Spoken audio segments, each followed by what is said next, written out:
70% बच्चा फेल हुआ एनईडी के एग्जाम में 2025 में। क्यों हुआ, क्या वजह हुई, बहुत सारी चीजें इस वीडियो के अंदर बताऊंगा ताकि आप लोग जो 2026 के अंदर एग्जाम देने वाले हैं वो बच्चे ये गलती ना करें।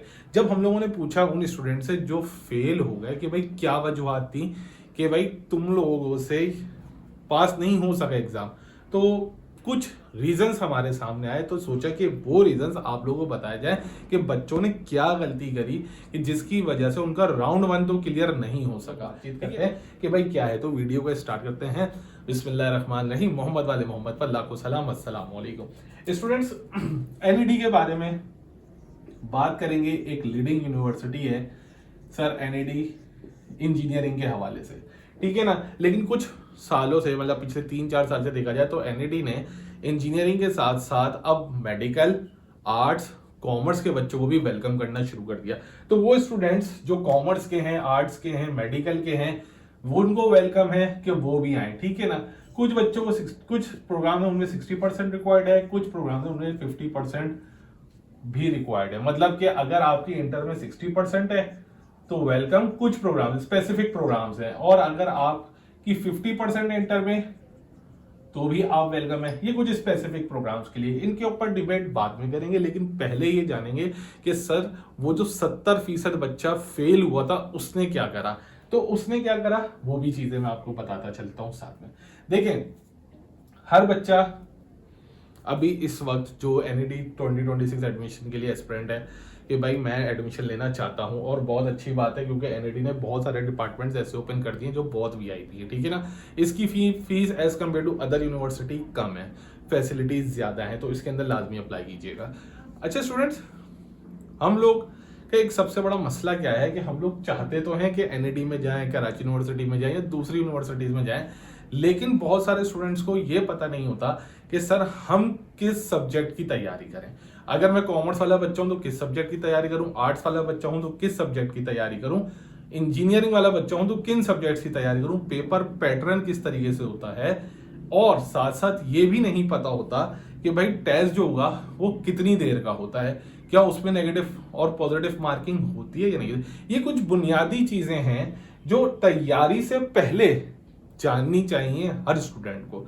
अब हम तैयारी तो करते हैं लेकिन बुनियादी चीजें पता नहीं होती हैं कि भाई हमें किस सब्जेक्ट्स की तैयारी करनी है, किसको पहले करना है, किसको बाद में करना है, टॉपिक्स कौन कौन से उठाने हैं, ठीक। तो इसी सिलसिले में जो वजूहत थी वो मैं सामने एक एक करके रखूंगा, और वो स्टूडेंट्स जो एनईडी एस्पिरेंट्स हैं ग्रुप में ऐड होना चाहते हैं, ठीक है ना, ताकि हर इंफॉर्मेशन आपको एनईडी के हवाले से या केयू के हवाले से मिलती रहे, तो ये मेरा नंबर है, आप वहां पर ऐड हो सकते हैं, व्हाट्सएप पे मैसेज कर दीजिएगा, ठीक है। तो अब बेटा ये तो हो गया कि 60 और 50% वाले बच्चे भी अप्लाई करें। अब जो बच्चे कॉमर्स के हैं, इंजीनियरिंग के हैं या किसी और ग्रुप से हैं, तो वो देख लेंगे उनके सब्जेक्ट्स कौन कौन से होंगे बेटा, ठीक है ना। उन्हीं सब्जेक्ट्स को आपने आगे लेकर चलना है, ठीक।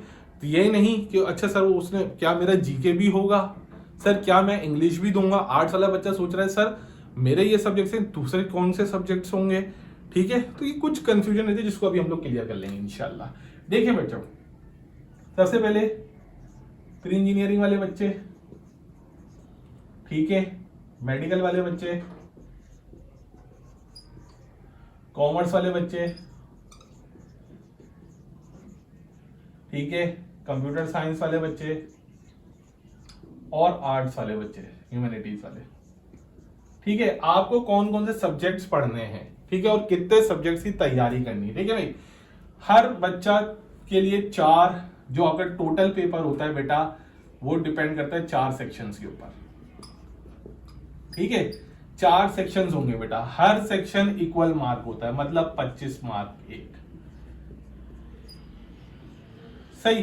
तो अब बच्चा बोलते हैं कि भाई ठीक है ये वाले सब्जेक्ट, अब तो ये पता चल गया भाई 4 सेक्शन होने हैं, तो फोकस इसके ऊपर रखना है 4 सब्जेक्ट के ऊपर। कौन कौन थे, सबसे पहले बेटा इंग्लिश तो सबका होगा, ठीक है ना, भले आप इंजीनियरिंग के हों, मेडिकल के हों, कॉमर्स के हों, कंप्यूटर साइंस के हों या आर्ट्स के हों, मतलब इंग्लिश का सब्जेक्ट हर किसी का होगा, ये उसको देना है, ये मैंडेटरी हो गया। अब इंग्लिश में किस तरीके की चीजें आएंगी सर, क्या आएंगी, वो एक अलग डिबेट है, उसको भी हम लोग किसी अगले वीडियो के अंदर डिस्कस करेंगे। ठीक, दूसरा सब्जेक्ट बेटा मैथ्स। ठीक, प्री इंजीनियरिंग वाले बच्चे मैथ्स की तैयारी करेंगे, मेडिकल वाले बच्चे बायो की तैयारी करेंगे, कॉमर्स वाले बच्चे अकाउंट्स, ठीक है, कंप्यूटर साइंस वाले बच्चे कंप्यूटर, और आर्ट्स वाले बच्चे किसकी तैयारी करेंगे, इंग्लिश 2। इंग्लिश 2। अब बच्चा बोलेगा इंग्लिश 2 क्या है, इंग्लिश 1 क्या है, इंग्लिश 2 क्या है, ये मैं आर्ट्स वाले बच्चों को समझा दूंगा भाई क्या है इंग्लिश 2 क्या है। ठीक, ये हो गए इंजीनियर वाले बच्चों के 2 सब्जेक्ट्स, मेडिकल वाले बच्चों के 2 सब्जेक्ट्स, कॉमर्स वालों के 2 सब्जेक्ट, इंजीनियरिंग वालों के 2 सब्जेक्ट्स और आर्ट्स वालों के 2 सब्जेक्ट। तीसरा सब्जेक्ट बेटा जो है वो है फिजिक्स। ठीक है, बायो वाले बच्चे भी फिजिक्स करेंगे, कॉमर्स वाले बच्चे इकोनॉमिक्स पढ़ेंगे, ठीक है, कंप्यूटर साइंस वाले बच्चे फिजिक्स करेंगे और आर्ट्स वाले बच्चे हैं वो क्या करेंगे, वो करेंगे जीके। ठीक है, सबसे आसान पोर्शन जो आता है ना वो मेरे बच्चों आर्ट्स वालों का आता है, फिर कॉमर्स वालों का आता है। ठीक है ना, तो कॉमर्स और आर्ट्स वाले बच्चे ना वो तो इधर लाजमी अप्लाई कीजिएगा। अब प्री इंजीनियरिंग वालों का सर चौथा सब्जेक्ट से होगा, वो होगा मैथ्स। ठीक है ना, और कंप्यूटर साइंस वाले बच्चों का होगा मैथ्स, या अगर किसी के पास स्टैट्स उसने पढ़ी है तो वो स्टैट्स का देगा, मतलब इस दोनों में ऑप्शंस होंगे। ठीक है, कुछ बच्चे मैथ्स नहीं लेते स्टैट्स पढ़ते हैं तो वो पढ़ेंगे।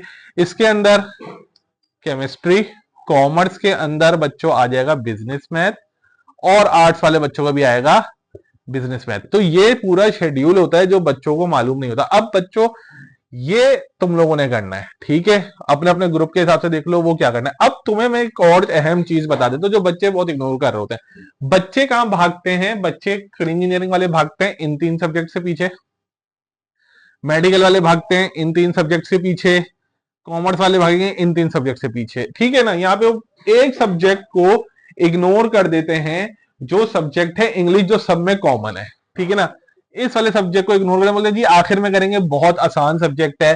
टीचर्स भी यही कहते हैं बेटा आखिर में कर लेना, देखना नहीं, टेंशन नहीं लेनी, आसान सब्जेक्ट है। देखो भाई, पास होना है ना, सबसे पहली चीज सब एक बार जहन में रख लो कि 100 मार्क्स है, ठीक है ना, 50% वाला बच्चा पास होता है, मतलब जिसके आधे मार्क्स आ गए वो पास। अब 25 इसमें से हासिल करो या 25 इसमें से हासिल करो, 50 हो गए। 25 इसमें से हासिल करो या 25 इसमें से हासिल करो, 50 हो गए। सबसे पहली चीज क्या है कि भाई 50 नंबर कम से कम हासिल करो। तो इंग्लिश को लाजमी मजबूत करना, ये नहीं कि सर आसान सब्जेक्ट से तो मैं आखिर में देखूंगा। बहुत सारी चीजें होती हैं बेटा जो रह जाती है। इंग्लिश के अंदर आपको इतना दिमाग लगाने की जरूरत नहीं पड़ेगी जितना आपको इस सब्जेक्ट इसमें या किसी और सब्जेक्ट में लगाने की जरूरत पड़ती है। तो इंग्लिश को मजबूत कर लोगे तो अगर 25 में से 20 भी उठा लिए तो बेहतरीन हो जाएगा। ठीक है, फिर उसमें से देखो भाई तुम्हें कौन से सब्जेक्ट पसंद है। ठीक, किसी के कहने के पीछे नहीं भागो, दोस्त के पीछे नहीं भागो।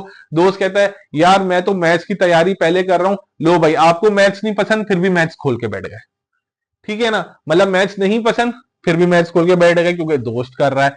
दोस्त ने बोला भाई मुझे फिजिक्स पसंद है, मैं तो फिजिक्स पहले पढ़ूंगा, तो आपने क्या करा, आप भी चलो भाई शुरू हो जाओ फिजिक्स पढ़ना शुरू। नहीं, आपको इन 3 सब्जेक्ट या इन 3 सब्जेक्ट या जो आपके सब्जेक्ट्स हैं उसमें जो आपको पसंद है उसके ऊपर ग्रिप करनी है बच्चों।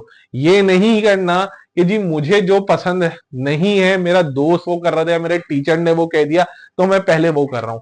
आपकी ग्रिप इन 3 सब्जेक्ट्स में जिसपे ज्यादा अच्छा जो लग रहा है वो कर लो पहले। इस तरीके से करते हैं। जो बिल्कुल आपको पसंद नहीं है सब्जेक्ट्स उसको आखिर में रखना। क्यों, बच्चे कहेंगे क्या हो गया सर, जो नहीं आता वो पहले करेंगे। देखो पेपर के अंदर, एंट्री टेस्ट के अंदर कोई भी ये चीज लाजिम नहीं है कि ये पहले अटेम्प्ट करो, ये पहले अटेम्प्ट करो, या ये पहले अटेम्प्ट करो, या ये अटेम्प्ट करो, या ये अटेम्प्ट करो, या ये अटेम्प्ट करो। भाई टेस्ट के अंदर वो बोलेगा मैं सिर्फ ये लेकर आ जाओ। अब वो किसी भी 4 सब्जेक्ट्स को मिला के लेकर आ जाओ, किसी भी 2 सब्जेक्ट में से ले आओ, किसी भी 3 सब्जेक्ट में से ले आओ, ये चाहिए। तो सबसे पहले उसी को करो जिसकी आपके ऊपर ग्रिप है, जो आपको अच्छा लग रहा है, ताकि आपकी मैक्सिमम तैयारी होती चली जाए। अगर मैक्सिमम तैयारी नहीं होगी तो क्या होगा, जो अच्छा है वो भी आखिर में रिवाइज नहीं हो सकेगा, जो बुरा है जिसके तैयारी पूरी नहीं है वो भी हाथों से निकल जाएगा। तो भाई ऐसा बिल्कुल भी नहीं करना। तो यही बहुत सारी वजूहात थी जो बच्चे करते हैं तैयारी के वक्त, जो मेन चीजें भूल जाते हैं। ठीक है, आर्ट्स वाले बच्चे इंग्लिश ये बिजनेस मैथ बहुत आसान है, कॉमर्स वाले बच्चों को अकाउंट सीखो, बिजनेस मैथ बहुत आसान सब्जेक्ट्स हैं, ठीक है ना। इंजीनियरिंग और मेडिकल वालों के लिए थोड़ा सा ये मुश्किल होता है, लेकिन वो अपने जो फेवरेट सब्जेक्ट्स हैं उनके ऊपर ग्रिप करना शुरू करें। मतलब कॉमर्स वाले बच्चों को अगर किसी को इको पसंद है, उसकी बहुत ग्रिप है, तो भाई पहले इको करो और उसके चीजों को मजबूत करो, उसके कॉन्सेप्ट्स को मजबूत करो। इसमें रट्टा कहीं नहीं लगेगा, बच्चे रट्टा लगा रहे होते हैं, सर एमसीक्यूज कितने हैं आपके पास, पीडीएफ में 2000 एमसीक्यूज हैं, 2000 एमसीक्यूज का क्या करोगे भाई, चीजों को कॉन्सेप्चुअली क्लियर करो। जब कॉन्सेप्चुअली क्लियर हो जाएंगे तो आसानी हो जाएगी। ठीक है बेटा, आई होप कि आपको ये सारी चीजें समझ आ गई होंगी। नीचे कमेंट लाजमी कर देना, लाइक जरूर कर देना और चैनल को सब्सक्राइब जरूर कर देना, ताकि हर वीडियो एनईडी के हिसाब और कराची यूनिवर्सिटी के लिए जो होगी वो आप लोगों को मिलती रहे और आप लोगों की तैयारी होती रहे। अपना ख्याल रखो, दुआ में याद रखना। अल्लाह हाफिज।